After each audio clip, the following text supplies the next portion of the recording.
হে বাংলার মানব জাতি, দেশের সম্পদ কে রক্ষা করবে? বিগত দিনের সরকার দেশের শত শত কোটি টাকা ব্যয় করে তার বাবার ভাস্কর্য নির্মাণ করেছে এবং আরো অন্যান্য অনেক কিছু স্থাপনার নাম, ভবনের নাম পরিবর্তন করে তার বাবার নামে রেখে দিয়েছে, অথবা নতুনভাবে নির্মাণ করে তার বাবার নামে সংস্করণ করেছে, অথবা নতুন রূপে সংস্করণ করে তার বাবার নামে রেখে দিয়েছে। কিন্তু এখন সে শত শত কোটি টাকার ভাস্কর্যগুলো ভেঙে চুরে মাটির সাথে মিশিয়ে দেওয়া হচ্ছে এবং অন্যান্য স্থাপনাগুলো যেমন কালভার্ট, সেতু, বিমানবন্দর, রেল স্টেশন, এভাবে আরো অসংখ্য অনেক সরকারি বেসরকারি ভবনের নাম, অনেক স্থাপনার নাম যা তার বাবার নামে ছিল, সেগুলো এখন ভেঙে ফেলে দেওয়া হচ্ছে। হয়তো সামনের দিকে অন্য কোনে নামে নামকরণ করা হবে। পরিশেষে ফলাফল কি দাঁড়ালো? বিগত সরকারের সামান্য ভুলের কারণে আমাদের বাংলাদেশের শত শত কোটি টাকা বিনষ্ট হয়ে গেল। কারণ তিনি বাংলাদেশে যে শত শত কোটি টাকা ব্যয় করে ভাস্কর্য নির্মাণ করেছে, স্থাপনার নাম, ভবনের নাম পরিবর্তন করেছে, অথবা নতুনভাবে নামকরণ করেছে, অথবা নতুন রূপে সংস্করণ করেছে, সবকিছু এখন ভেঙে চুরে মাটির সাথে মিশিয়ে দেওয়া হচ্ছে, যা এখন আমাদের সামনে আবর্জনার স্তূপ হয়ে দাঁড়িয়ে আছে। তবে সেই শত শত কোটি টাকা দিয়ে যদি আমাদের দেশে কোনো শিল্প প্রতিষ্ঠান নির্মাণ করা যেত, কোনো সেবামূলক প্রতিষ্ঠান নির্মাণ করা যেত, যদি কোনো শিক্ষামূলক প্রতিষ্ঠান নির্মাণ করা যেত, তাহলে হয়তো আমাদের দেশে কিছুটা হলেও উন্নতি হতো। আমাদের দেশে কিছুটা হলেও বেকারত্ব কমে যেত। আমাদের দেশের কিছুটা হলেও জনগণের চাকরির জন্যে যে একটা হয়রানি, এই হয়রানিটা কমে যেত।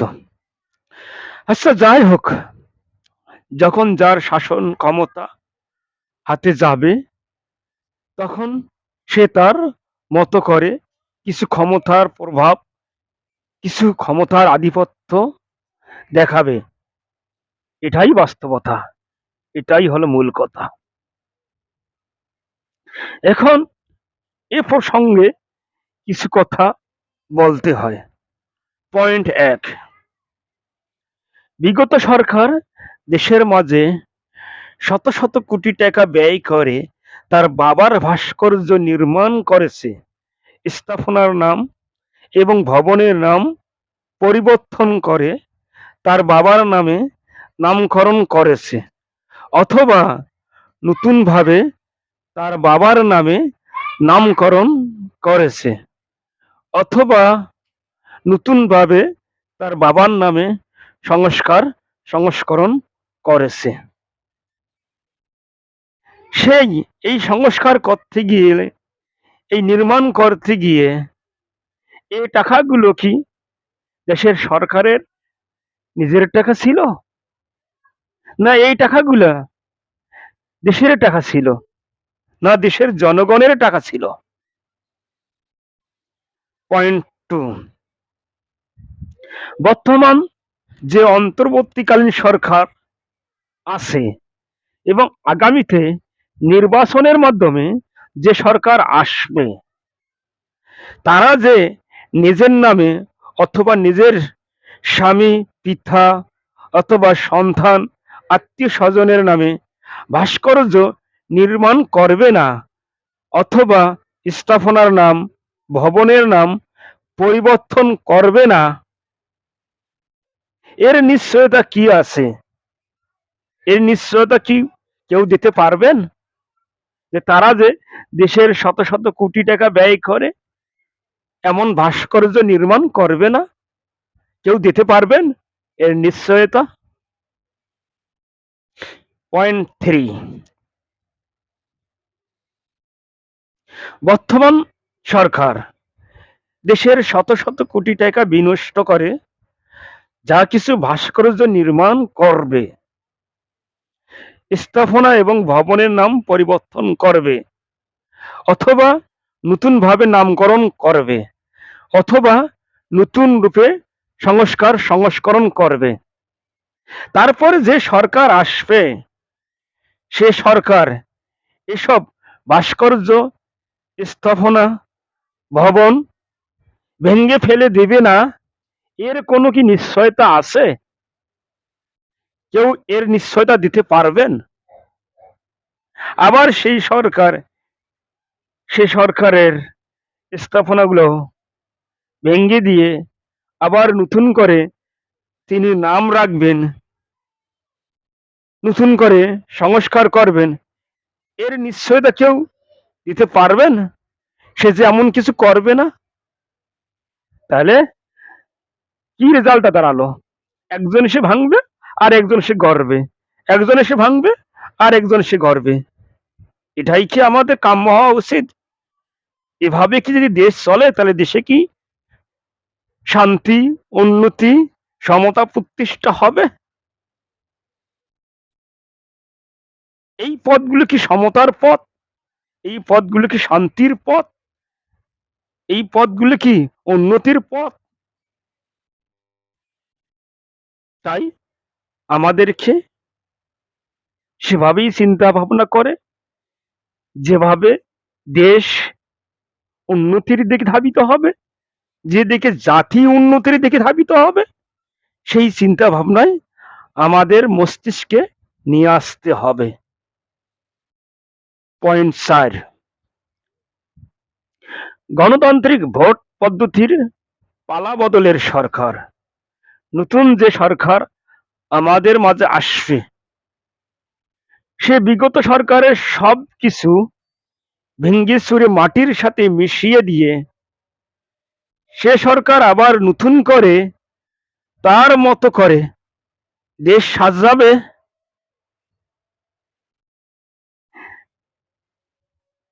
এতে দেশ ও জাতির উন্নতি না ক্ষতি? যদি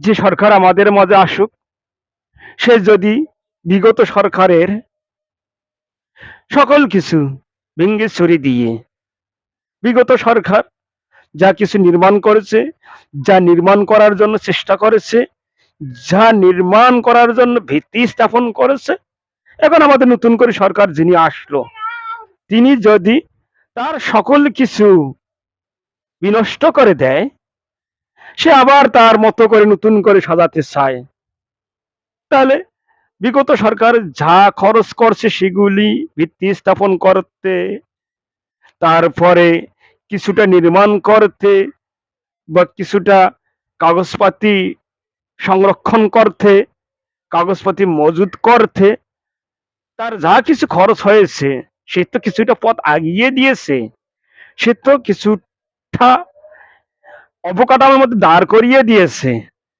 আবার যদি আমাদের নতুন সরকার যিনি আসবে সে যদি তার সবকিছুই ভন্ডুল করে দেয়, সবকিছু বিনষ্ট করে দেয়, আবার নতুন করে সে তার মতো করে সাজায়, তাহলে কি এখানে আমাদের খরচ হচ্ছে না? আমাদের দেশের সম্পদের খরচ হচ্ছে না? আমাদের দেশের জনগণের কি খরচ হচ্ছে না? যেহেতু তার সকল কাজগুলোকে সে বিনষ্ট করে দিল। এখানে তিনি যে অর্থ সম্পদগুলি ব্যয় করছে সবগুলিতে নষ্ট হয়ে গেল, সবকিছু ধ্বংস হয়ে গেল। আবার সে নতুন সরকার সেই খাতে আবার অর্থ সম্পদ ব্যয় করতেছে। এতে নিশ্চয়ই দেশের ক্ষতি, দেশের জনগণের ক্ষতি। তাই এমন কাজ করা থেকে আমাদেরকে বিরত থাকতে হবে। পয়েন্ট 5, কোন সরকার আমাদের দেশে শত শত কোটি টাকা নষ্টের হাত থেকে রক্ষা করতে পেরেছে? কেউ ভেবে বলবেন কি কোন সরকার দেশের উন্নতি চাচ্ছে? কোন সরকার জনগণের উন্নতি চাচ্ছে? কেউ ভেবে বলবেন কি? না, আমি বলবো কোন সরকারই আমাদের দেশের যে লক্ষ লক্ষ কোটি কোটি টাকা বিনষ্ট হয়ে যাচ্ছে কেউ রক্ষা করতেছে না। সবাই নষ্টই করছে, সবাই নষ্টই করছে, সবাই নষ্টই করছে, সবাই ধ্বংসই করছে। কেউ চাচ্ছে না আমাদের দেশের উন্নতি। সবাই তার আত্মপ্রকাশ, তার পদমর্যাদা বাড়ানোর জন্য তারা নতুন নতুন চিন্তা ভাবনা করতেছে। এভাবেই তারা নিজেকেই আমাদের সামনে প্রদর্শন করতেছে যে আমি একজন দেশের সরকার। তাই আমি বলবো কোন সরকারই আমাদের দেশের সম্পদ রক্ষা করার কাজ করতেছে না। সবাই নিজের স্বার্থ রক্ষা করার জন্য, নিজের স্বার্থ উদ্ধার করার জন্য, নিজেকে প্রকাশ করার জন্য কাজ করছে। তাই আমি আশা করব যে সরকারে আসুক তিনি যেন আমাদের দেশের সম্পদ রক্ষা করে, আমাদের দেশের সম্পদ রক্ষা করা থেকে বিরত না থাকে। আমাদের দেশের সম্পদ তিনি ভালোভাবে আটকে রাখার চেষ্টা করে। এখন আমাদের এক্ষেত্রে করণীয় কি? এখন আমাদেরকে এক্ষেত্রে কি কি করণীয় কাজ করতে হবে? আমাদের এক্ষেত্রে করণীয় হবে কোন সরকারকে তার নিজস্ব এবং তার নিজস্ব কোনো ব্যক্তির ভাস্কর্য নির্মাণ করতে দেওয়া যাবে না। কোন সরকারকে তার নিজের নামে অথবা তার পিতা, স্বামী, সন্তান এবং আত্মীয় স্বজনের নামে স্থাপনার নাম, ভবনের নাম রাখতে দেওয়া যাবে না। এগুলো এমন নামে নাম রাখতে হবে, নামকরণ করতে হবে যা কোনো সরকার ইচ্ছা করলেও পরিবর্তন করার ক্ষমতা এবং যোগ্যতা রাখবে না। সেভাবে এগুলোর নাম রাখতে হবে, সেভাবে এগুলোর এমন ভাবে আইন বিধান তৈরি করতে হবে সকলের মতামত নিয়ে, যাতে কেউ ভবিষ্যতে এগুলো পরিবর্তন করতে পারবে না, ধ্বংসও করতে পারবে না। তাহলে আমাদের দেশের কিছুটা হলেও সম্পদ রক্ষা হবে। তা না হলে গণতান্ত্রিক এদেশে পালা বদলের সরকার পরিবর্তনের নিয়মে এক সরকার এসে ভাঙবে আর এক সরকার এসে গড়বে, এক সরকার এসে ভাঙবে আর এক সরকার এসে গড়বে। এভাবেই পর্যায়ক্রমে পর্যায়ক্রমে পর্যায়ক্রমে চলতেই থাকবে, চলতেই থাকবে, চলতেই থাকবে। এতে ভবিষ্যতে দেখা যাবে দেশের কোনোই উন্নতি হচ্ছে না, দেশের উন্নতির পরিবর্তে অবনতি হয়ে যাচ্ছে। দেশের জনগণের উন্নতি না হয় অবনতি হয়ে যাচ্ছে। দেশ কোনোদিনও, জাতি কোনোদিনও উন্নতির শিখরে পৌঁছিতে পারবে না। তাই আমাদেরকে এ সমস্ত ধ্বংসাত্মকমূলক কাজ থেকে আমাদেরকে বিরত থাকতে হবে। আমরা যেহেতু দেশের প্রধান প্রতিনিধি, আমরা যেহেতু দেশের প্রধানমন্ত্রী, আমরা যেহেতু দেশের রাষ্ট্রীয় প্রধান, আমাদের চিন্তা চেতনা থাকতে হবে সবার চেয়ে ঊর্ধ্বে। আমরা যে চিন্তা চেতনার মাধ্যমে, আমরা যে চিন্তা ভাবনা করে দেশ জাতিকে একটি উন্নত স্থানে নিয়ে যেতে পারবো, সেই চিন্তা চেতনায় আমাদেরকে করতে হবে। দেশকে কিভাবে অন্যান্য দেশের চেয়ে উন্নতিশীল করতে পারবো, সেই চিন্তা ভাবনা আমাদের মাথায় রাখতে হবে। জাতিকে কিভাবে অন্যান্য দেশের চেয়ে আমাদের দেশের জাতিকে কিভাবে উন্নতির দ্বার প্রান্তে নিয়ে যেতে পারবো, সেই চিন্তা ভাবনা আমাদের থাকতে হবে। তবেই আমরা দেশপ্রেমিক হতে পারবো। দেশের মানবিক যে মূল্যবোধ, তা আমরা রক্ষা করতে পারবো। আমরা যে প্রধানমন্ত্রী, আমরা যে প্রধানমন্ত্রী, আমরা যে প্রধান সরকার, আমরা যে রাষ্ট্রের নেতা, তখন আমরা এইটুকু দেশের সামনে, জনগণের সামনে প্রমাণ করতে পারবো।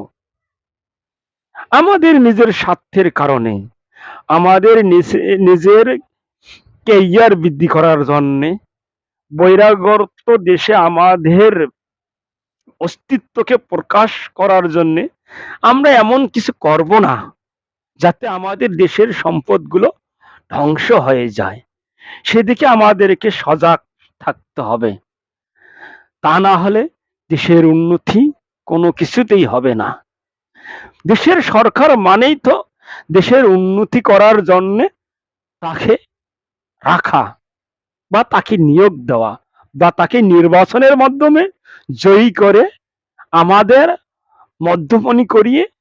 মধ্যমণি বানিয়ে আমাদের উপরে রাষ্ট্র চালানোর ক্ষমতা তার হাতে অর্পণ করা।